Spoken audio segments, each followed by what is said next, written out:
In January 2025, as world leaders filled the halls at Davos, Argentina's new president shattered the silence, openly declaring Donald Trump's America the beacon that rekindles the West, and denouncing the World Economic Forum's ideology as a threat to civilization itself. This was not polite diplomacy. It was a direct challenge to the global elite, with Javier Milei announcing Argentina's total realignment behind Trump and an unprecedented withdrawal from international institutions. Just how did an outsider with a chainsaw and a radical economic plan become the first leader to dismantle decades of global consensus, while the world watched in awe? Javier Milei's rise stunned Argentina. Just a year earlier, few outside Buenos Aires would have picked the wild-haired economist, known for waving a chainsaw at rallies, as a future president. He called himself an anarcho-capitalist, promising to tear through decades of government waste. His campaign was pure spectacle, roaring through crowds, brandishing his chainsaw, and vowing to slash entire ministries. Milei's rallies drew thousands, many clutching plastic chainsaws of their own. He railed against the political class, calling them a caste that had looted the country. Every speech hammered the same idea. Argentina's only hope lay in radical freedom, not bureaucratic management.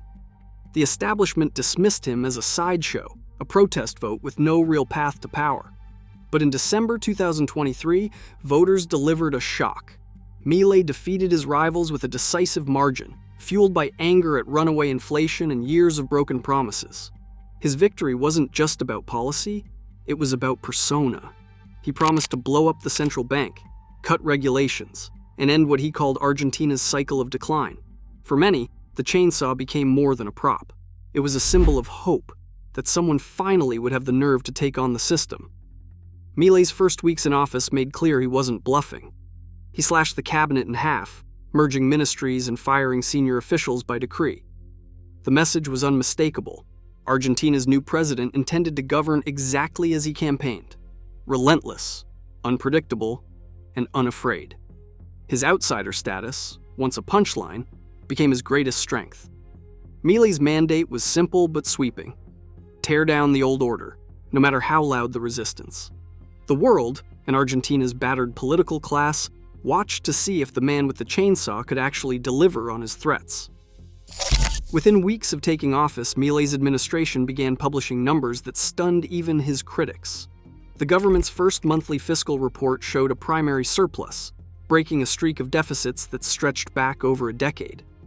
By the end of the first quarter, Argentina's treasury had posted back-to-back surpluses, a feat not seen in nearly 15 years. The Ministry of Economy credited these results to a relentless campaign of spending cuts and deregulation. 18 ministries became 9 almost overnight. More than 50,000 public sector jobs were eliminated by executive order.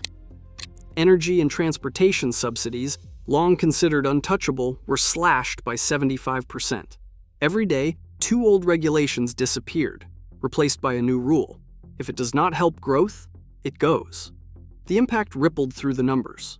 Argentina's fiscal deficit, which had hovered near 5% of gross domestic product, flipped to a surplus in less than 12 months. International observers took note. The International Monetary Fund, often a stern critic of Argentine policy, issued a statement praising the speed and scope of the country's fiscal adjustment. Treasury reports tracked a steady drop in monthly inflation, from peaks above 20% in late 2023 to single digits by mid-2025.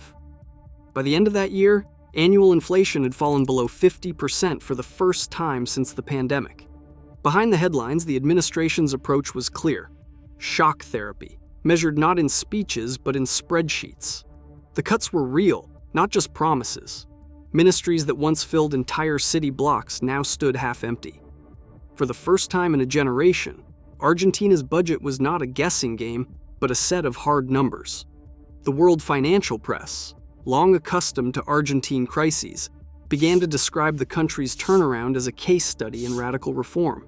The data told a simple story, one of discipline, not delay.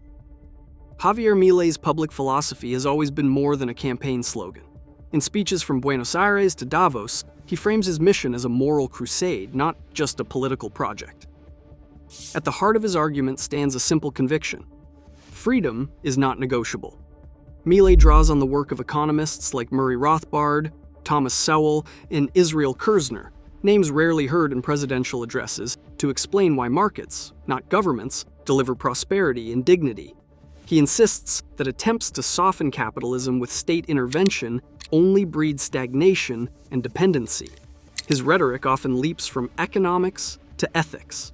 At Davos, Milei invoked the biblical story of Moses and Pharaoh, comparing the bureaucratic grip of modern institutions to ancient tyranny. He warned that societies lose their way when they trade liberty for the illusion of security, arguing that the West's drift toward collectivism is a denial of its own founding values.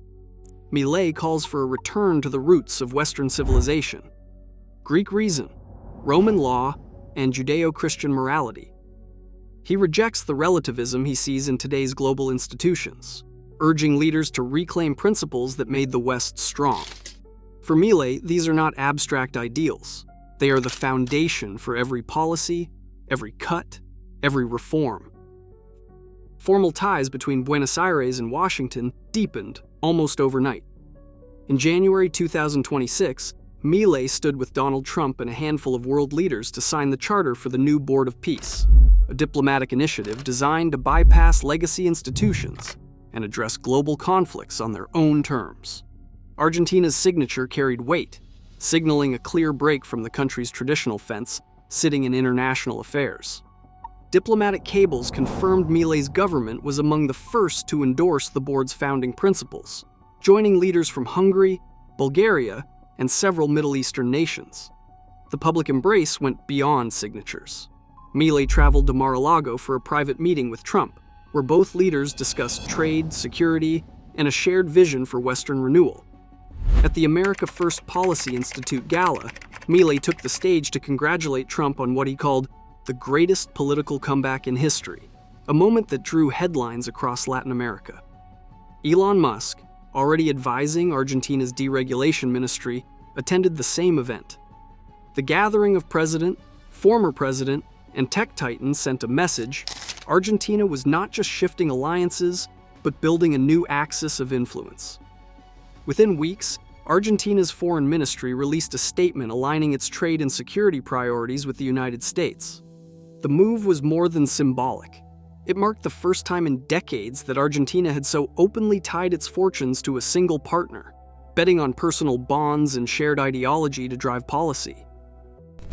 European capitals responded to Milei's alignment with Washington by quietly declining invitations to join Trump's Board of Peace. In Paris and Berlin, diplomats warned that Argentina's new course could threaten decades of trade cooperation. From Brazil, President Lula issued a pointed rebuke, accusing Milei of turning his back on regional solidarity and warning of risks to Mercosur. Left-leaning leaders across Latin America echoed similar concerns, painting Argentina's pivot as an ideological betrayal. Mainstream media coverage of Milei's Davos moment was muted. Major networks offered brief summaries or skipped the speech entirely. Instead, social media amplified the confrontation. Clips of Milei's address circulated widely, especially after Donald Trump shared them with his own commentary, calling Milei a true friend of freedom.